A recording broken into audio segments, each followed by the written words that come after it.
이렇게 인사하겠습니다. 성령님은 오늘도 말씀을 가르치고 생각나게 하십니다. 믿으시죠? 우리는 지금 부활을 기다리는 사순절을 보내고 있습니다. 사순절을 보내는 시간에는 먼저 자신의 신앙을 점검하는 시간을 가져야 합니다. 신앙의 최고 목적은 다른 것이 없습니다.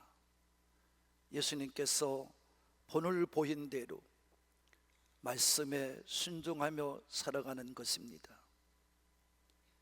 그리고 말씀을 믿고 기도하는 삶을 살아내는 것입니다. 그래서 끝내는 천국에 들어가는 것이 신앙의 목적입니다. 이것이 없이는 아무것도 소용없습니다. 우리는 이렇게 살고 있는지 수시로 자신을 점검해야 합니다. 그리고 오늘 야고보서를 통해서 우리는 은혜를 받고 있습니다. 야고보는 우리에게 분명히 말합니다. 최고의 법에 대해서 가르쳤습니다. 최고의 법은 무엇이라고 했습니까? 사랑의 법이라고 했습니다. 내 이웃을 내 몸처럼 사랑하라는 것입니다. 예수님을 믿으면 이제 이 최고의 법인 사랑의 법을 지키면서 사는 사람으로 변화된 것입니다.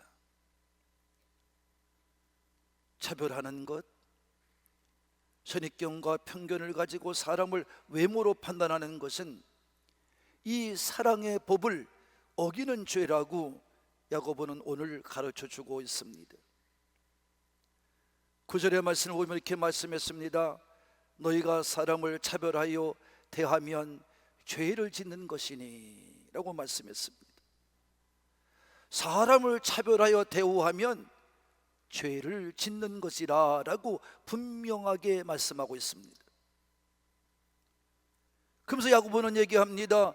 어떤 죄와 같다는 것입니까? 그것을 들어 예를 들기를 우리는 율법이 우리를 정죄한다고 그랬습니다. 그 율법 중에 뭐냐? 야고보는 이렇게 얘기합니다. 너희가 살아가면서 율법을 지켜가면서 너희가 말씀을 지켜가면서 한 가지를 잘했고 또 한 가지를 못했다면 그건 둘 다 못한 것이라고 그러는 겁니다. 말씀의 사람은 다 잘해야 됩니다. 끝까지 잘해야 됩니다. 그걸 이미 이스라엘 백성 통해서 하나님은 가르쳐 주었어요. 모세는 9번 잘하고 10번째 한 번 실수함으로 죽음을 맞이했습니다. 그 밑에서 훈련받은 여호수아와 갈렙은 끝까지 승리해서 가나안 땅에 들어갔습니다. 하나님의 말씀을 지키는 자는 그렇게 살아야 됩니다. 그래서 오늘도 야고보는 이렇게 말합니다. 너희가 남을 차별하고 대우하는 것은 살인죄와 간음죄와 같은 것이다. 똑같은 것이다.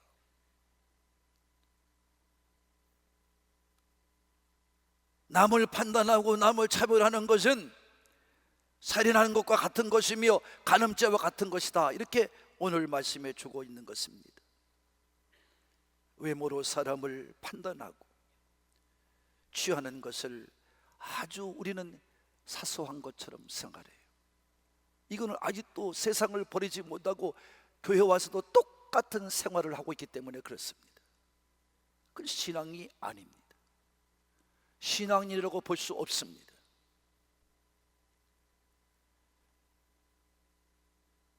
여러분, 사람을 판단하는 것은 오직 하나님밖에 없습니다. 사람이 사람을 판단할 수는 없습니다. 사람이 사람을 판단하여 차별할 수는 없습니다.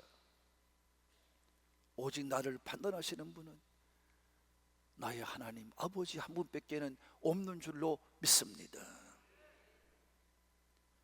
그럼 우리는 이같이 죄를 안 짓고 차별하지 않으려면 어떻게 살아가야 되는 것입니까? 오늘 그 비결을 야고보는 가르쳐주고 있어요. 첫 번째 뭐라고 있습니까? 읽어봅시다. 첫 번째는 따라합시다. 우리는 시작.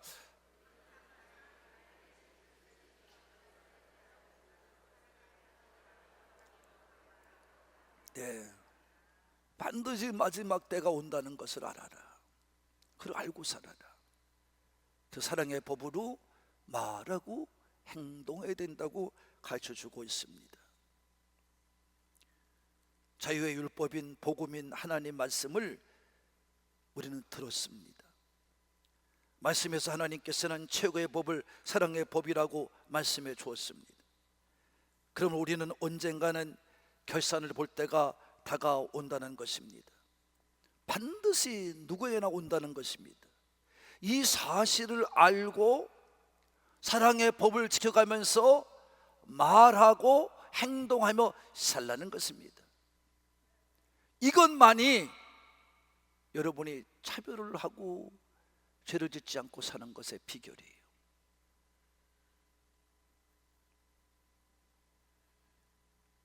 우리는 이 땅에서의 모든 관계는 언젠가 하나님 앞에서 결산할 때가 온다는 것을 알고 말하며 행동해야 한다는 것입니다. 그러므로 하나님 앞에 설 것을 생각하고 말하고 행동하라고 오늘도 분명하게 말하고 있는 것입니다. 우리는 언젠가 다 하나님 앞에 설 사람들입니다. 이 땅에서 아무리 좋은 신분을 가지고 산다 할지라도, 좋은 민족에 태어난다 할지라도, 예쁘고 잘생겼다고 태어난다 할지라도, 돈을 많이 가졌다 할지라도, 권력을 가졌다 할지라도, 명예를 누린다 할지라도, 이런 것들은 영원한 것이 아니라는 것입니다. 내 생명이 끝나면 모든 것 끝나는 것이고, 언젠가는 생명이 끝나는 대로 다 놓고 하나님께 가야 하는 것임을 오늘도 우리는 바로 알고 사는 인생이 되라는 것입니다. 우리 하나님은 사람의 삶으로, 사랑의 삶으로 이 땅의 모든 삶을 결산해 살기를 원하고 계시는 거예요. 이거를 깨닫고 믿음 생활하기를 바랍니다. 그래서 오늘도 우리는 고린도전서 13장을 읽을 수가 있는 거예요. 그래서 이것을 우리는 사랑의 장이라고 부르고 있습니다. 자, 1절부터 3절까지 한번 큰 소리로 읽어내어 보겠습니다. 읽겠습니다. 시작.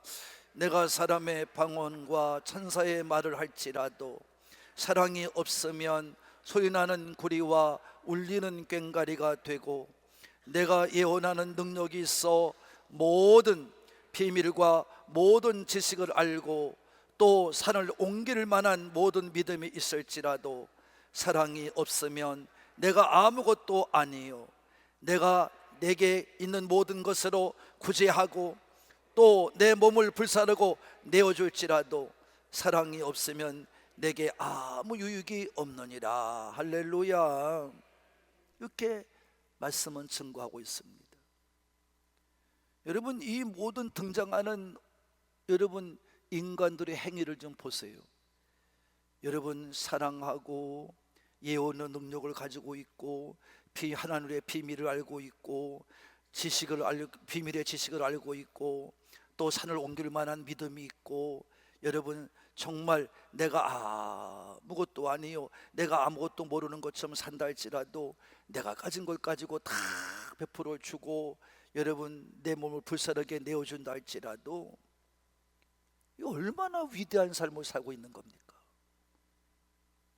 근데 말씀은 분명히 말합니다. 아무것도 아니다. 아무것도 아니다. 뭐가 빠지면? 사랑이 빠지면 아무것도 아니에요. 아무 유익이 없어요.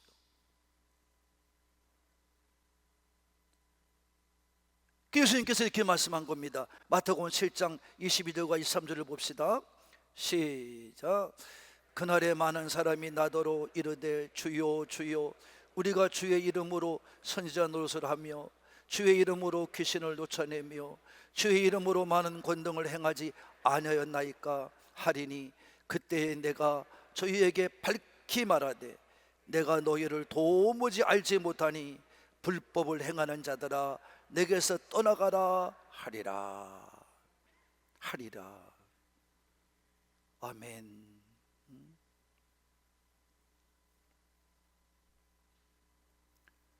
예수님을 믿고 무슨 대단한 능력의 일을 행하는, 그 중에는 목사들이 더 많죠. 교인들보다는 무슨 능력을 행하고 귀신을 내고 쫓고 무슨 뭐 역사를 만들고 무슨 뭐 별짓을 다 한다 할지라도 불법을 행한 자들아 난 너를 모른다, 주님 말씀한 거예요. 이게 뭘 의미하는 것입니까? 불법이 뭡니까? 불법은 죄입니다. 요한에서 3장 4절을 봅니다. 시작.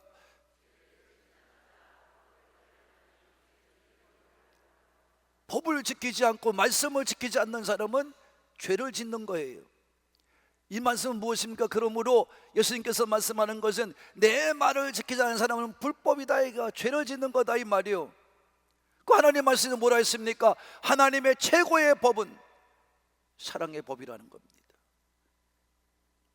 그 말씀에 사랑이 없는 건 아무것도 아니에요. 사랑하지 않는 게, 사랑하지 않고 모든 행하는 모든 것들, 이거는 다 하나님 보실 때 불법이고 죄다 이 말이에요. 죄다. 그러니까 여러분, 목사의 일을 한다는 게 문제가 아니에요. 그건 문제될 거 없어요. 어떻게 사느냐가 문제가 아니에요. 어떻게 행하며 사느냐가 문제예요. 사랑이 있느냐 없느냐가 문제예요. 그게 문제예요. 사랑이 없이 행하는 모든 것들은 다 하나님도 모른다 그리고 그것은 아무 소용이 없는 일이라고 분명히 증거해 주고 있는 것입니다. 그래서 바울은 결론을 내립니다. 고린도전서 13장 13절에 뭐라고 그래요? 믿음, 소망, 사랑, 이것은 세 가지는 항상 있을 것이다. 주님 오실 때까지 있는 일이에요. 근데 그 중에 제일은 뭐다? 사랑이에요. 사랑이에요. 이렇게 말하고 있는 거예요. 가르치고 있는 거예요. 여러분도 사랑하며 살게 되기를 바랍니다. 사랑이 없는 건 다 가짜예요. 왜 그래요? 하나님은 요한일서에 보니까 사랑이시다 그랬습니다. 이 사랑의 하나님이 사랑한다는 인간에게 보여준 가장 큰 확실한 증거, 확증이 뭐냐? 로마서 5장 8장에 보니까 예수 그리스도이십니다. 예수 그리스도께서 우리에게 말씀하기를 나는 율법을 폐하러 온 자가 아니라 율법을 완전하게 이루기 위해서 왔다.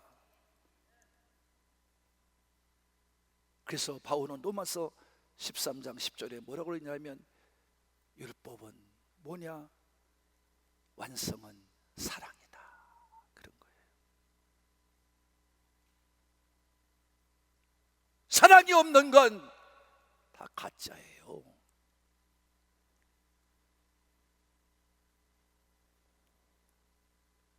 이건 말씀을 어기는 거예요. 이런 사람들은 천국도 못 가고 하나님 나라 들어갈 수가 없습니다. 사랑하여 모든 걸 사랑으로. 나의 하늘 공교회가 불쌍하다는 얘기는 바로 뭐냐? 제가 고발을 당해서 불쌍한 게 아니에요. 여러분의 신앙이 잘못됐기 때문에 불쌍한 거다 이 말이에요. 어떻게 목사를 고발을 하고 고소를 합니까 여러분? 이게 정상의 교회입니까?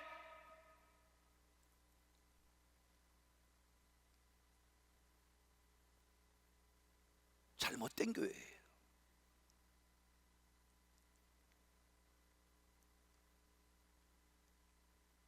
여러분이 믿음으로 잘 살아내기를 바라요. 여러분, 지금은 회개할 때야. 여러분이 올바른 믿음으로 무장하지 않으면 안 돼요. 아유, 목사님 이제 그만 좀 하세요. 그 말 언제까지 하시려고 그래요? 내가 죽을 때까지 하면 어때요? 근데 여러분, 그렇게 살지 말자 이 말이에요. 그렇게 얼렁뚱땅 넘어가려고 들지도 말고 그렇게 숨기려고 들지도 마세요. 잘못한 건 잘못했다고 인정을 하고, 여러분이 말씀에 벗어난 행동에 빨리 고침을 가져와서 온전한 믿음으로 살아내야 될 줄로 믿으시는 분만 아멘 하세요. 그렇게 안 되면 여러분이 불쌍하다 이 말이에요. 나는 상관없어요. 내가 그들이 고발을 당했다 해서 내가 뭐 인생이 바뀝니까? 내 목회가 바뀝니까? 내 운명이 바뀝니까? 하나님은 나를 살 만큼 살겨줄 것이고, 목회 끝날 때 다 끝나게 하실 것이고, 하나님은 나를 책임지고 가실 줄로 믿습니다. 그것 때문에 달라지는 게 아니라 여러분이 불쌍하다 이 말이에요.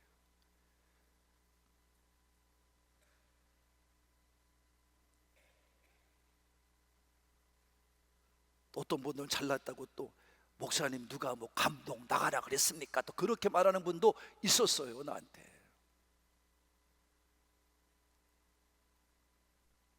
도대체 난 이해가 안 가는 사람들이고, 이해를 하려고 들어도 이해가 안 가는 사람이에요.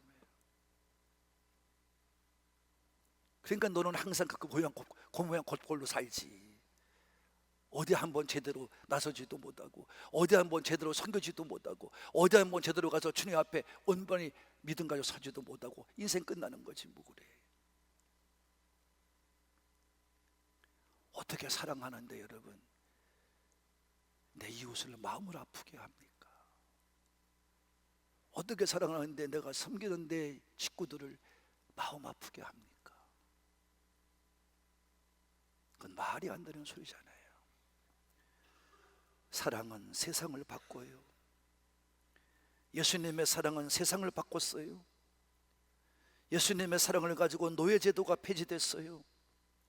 예수님의 사랑을 가지고 신분사회가 변화되었어요. 예수님의 사랑을 가지고 여성차별이 무너졌어요. 예수님의 사랑을 가지고 인종차별이 무너졌습니다. 세상의 모든 사회가 차별이 없는 사회로 만들어졌다 이 말이에요.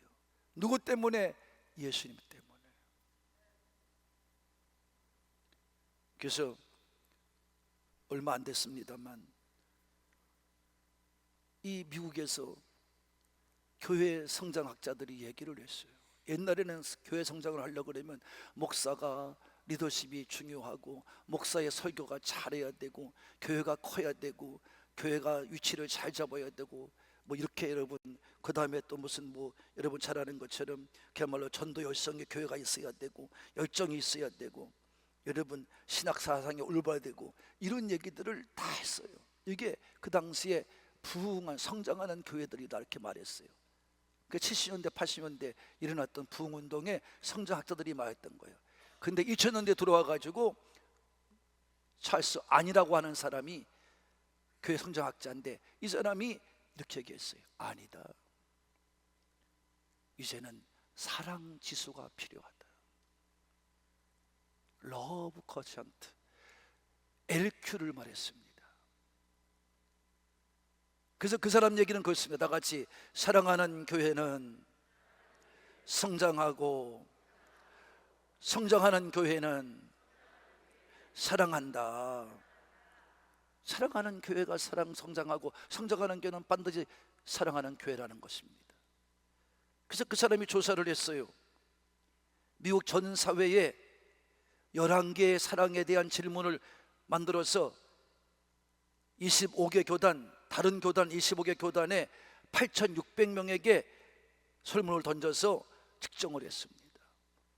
그 결과를 발표했는데, 이 사랑지수가 65점 이하인 12개 교단의 성장을 보니까 12개 교단 중에 2교회만 성장을 하고 나머지 교회는 다 퇴보를 하고 있더라는 거예요. 근데 이 65점 이상이 나온 이 13개 교단은 그 후도 10년 동안 계속 부흥을 하더라는 거예요. 성장을 하더라는 거예요. 저는 이 말을 듣고 이렇게 생각했습니다. 아, 이제는 말하는 것이 아니구나. 지금은 신학교 졸업하고 바로 나와도 설교하려면 잘해요. 누가 해주느냐? AI 신이 해줘요. 그들은 날마다 AI가 신이야. 설교 제목하고 이렇게 내용 좀 해주고 그러면 그냥 돈만 내면 짜르륵 해서 몇 평이 나와요. 근데 안타까운 것은 그들이 그걸 모른다는 거죠. 이게 신학 용어가 맞는 건지, 이게 이단의 용어인지, 이게 정통교단의 용어인지 이걸 모른다는 게 불행한 거죠. 근데 교인들은 그걸 압니까? 모르잖아요. 그러니까 요사이는 보여줘야 돼. 신앙을 살아내야 돼. 그래야 교회가 뭐한다? 부흥하는 거예요. 그래야 성장하는 거예요. 이해하신 분만 아멘. 그래서 우리는 사랑하며 살아야 돼요. 차별하며 살면 안 돼요. 주 앞에 설 것 생각하면서 이 땅에 사랑하며 살다가는 우리 교회가 됩시다. 그래야 우리가 심판을 견뎌요. 또 하나는 무엇입니까? 오늘 13절에 보니까 우리가 있는 것을 보고 편견하고 차별하지 말고 없는 것을 어떻게 하자고요? 보면 긍휼로 뭐 해야 된다? 채워줘야 한다. 긍휼함을 가져야 된다는 거예요. 이게 사랑의 표현이죠. 여러분, 긍휼을 베풀며 살라는 것입니다. 긍휼을 베풀며 살면 심판을 이긴다는 것입니다. 자신이 베푼 긍휼의 사랑을 가지고 결국 자랑하게 된다는 것입니다. 잘 된다는 것입니다. 긍휼은 사랑의 실제적인 면입니다. 우리는 하나님의 긍휼하심을 잊고 이렇게 교회 나와 믿음 생활하게 되는 줄로 믿으시는 분만 아멘 합시다. 예수님의 사랑을 통해서 우리는 이렇게 믿고 구원받은 자가 된 줄로 믿습니다. 그래서 우리는 없는 것, 모자라는 것을 보고 차별하지 말아야 됩니다. 예수 그리스도의 사람이라면 언제나 예수님의 사랑을 가지고 그 부족함을 채워줘 가는 것이 진정한 긍휼이요 사랑인 줄로 믿습니다. 불쌍히 여기며 살아가라는 것입니다. 여러분, 세상은 지금 그렇지 않습니다. 세상은 어떻게 하면 남의 것을 빼앗아 자기가 잘 살까, 이것 때문에 살아갑니다. 저는 많은 것 중에 이런 말을 하면 또 오해할 분들이 있어 제 설교를 잘 들으셔야 될 줄로 믿어요. 대표적인 것이 요새는 병원입니다. 그 다음에 법조인들입니다. 그런 다음에 누구냐? 이 어려운 사람들을 갖고 지금은 젊은이들도 배우러 간다고 그래요. 장의사입니다.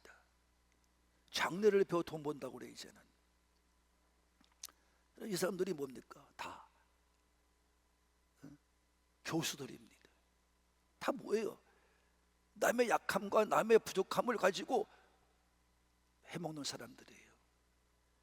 요새 병원이 사람들이 오면 무조건 의사가 아무것도 모르는 환자 앞에 빨리 수술하세요.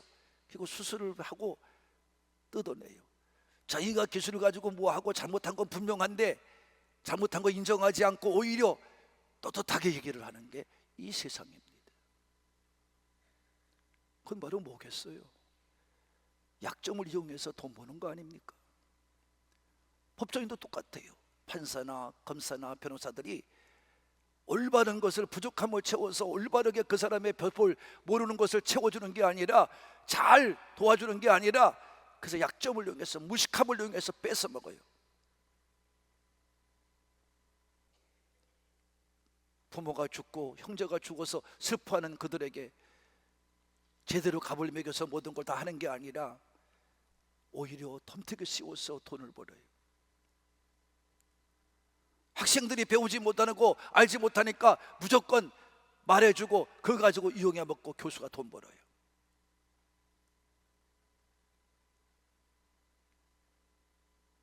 이러면 안 된다는 겁니다. 그리스도 안에 들어와 그리스도인의 생활을 사는 사람들은 이렇게 살면 안 된다는 것입니다. 목사들도 정신 차려야 됩니다. 말씀을 가지고 교인들이 모른다고 공부시키는 것이 아니라 그냥 교회만 나오라고 그래놓고 나중에 지옥 갈 때 그들 누가 책임질 것입니까? 누가 책임질 거예요? 그때는 죽었다고요? 난 모른다고요? 여러분, 다 세상 속에서 어떻게 살아? 우리 그리스도인은 그러면 안 될 줄로 믿으시는 분만 그냥 아멘하지 말고 가슴에 손을 놓고 아멘해야 돼. 믿으시는 분만. 여러분, 그러면 안 돼요. 믿음의 사람은 긍휼함을 가지고 사랑을 가지고 채워줘야 됩니다.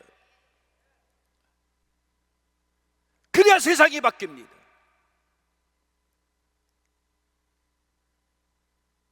그래야 사회가 바뀝니다. 여러분, 안 됩니다. 그렇다고 여러분 우리가 긍휼함을 가지고 산다고 해서 망합니까? 그렇지 않습니다. 하나님은 망하지 않다고 했어요. 오히려 자랑하게 된다고 그랬어요. 잘 될 줄로 믿으시면 아멘 합시다.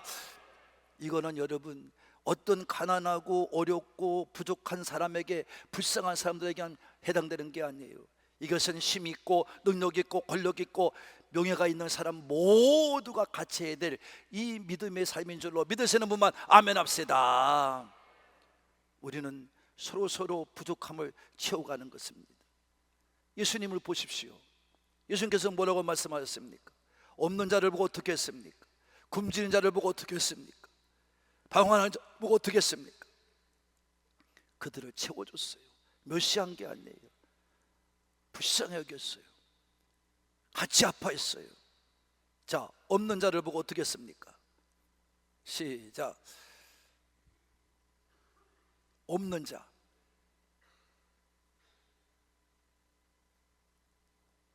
말씀에 나와요. 또 안 되고 마태복음 14장 14절이야. 또 몰라서 그러는가 위에서. 시작.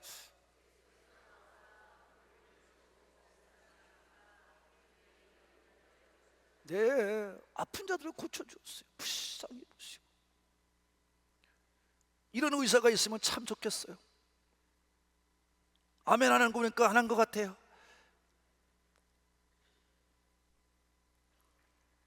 굶주린 사람 어떻게 했습니까? 굶주린 사람을 보고 왜 안 띄워줘요? 시작.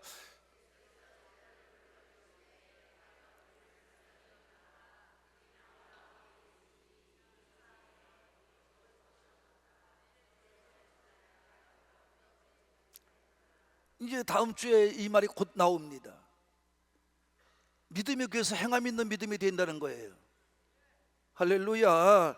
굶주린 사람을 보고 불쌍히 여겼어요. 방황하는 양들을 보고 어떻게 했어요? 시작.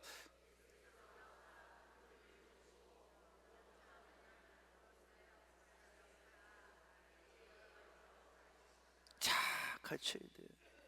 목사의 사명은 가르치는 거야. 양들을 잘 가르쳐야 돼. 목사들이 무슨 장로님이 교회 나갈까 봐, 권사들이 돈 있는 권사가, 또 여기 권력 있는 권사가 교회 나갈까 봐, 또 뭐 의사들이 교회 나갔다가 교회 나갈까 봐, 이런 걸 가르치지 않아요.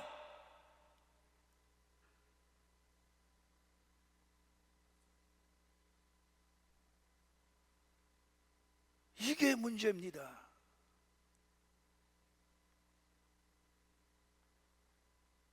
그럼 사람을 모아놓고 사람을 채워놓는 거지 천국 갈 사람을 만드는 게 아니에요.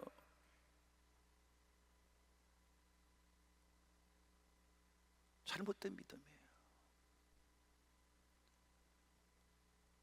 그래놓고 목사는 천국 가겠느냐? 여러분, 그건 그렇다면 하나님 말씀이 거짓말이죠. 예수님의 가르침대로 긍휼함을 가지고 불쌍함을 가지고 사랑을 가지고 잘 배워가는 우리가 되어야 될 줄로 믿으시는 분만. 사랑하는 공가족 여러분, 긍휼은 바로 사랑의 구체적인 표현을 말하는 것입니다.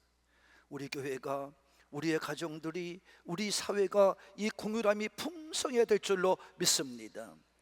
우리가 긍휼한 마음으로 사랑을 구체적으로 실천할 때 예수님은 기뻐하실 것입니다. 사람들은 우리가 예수님의 제자인 것을 알게 될 것입니다.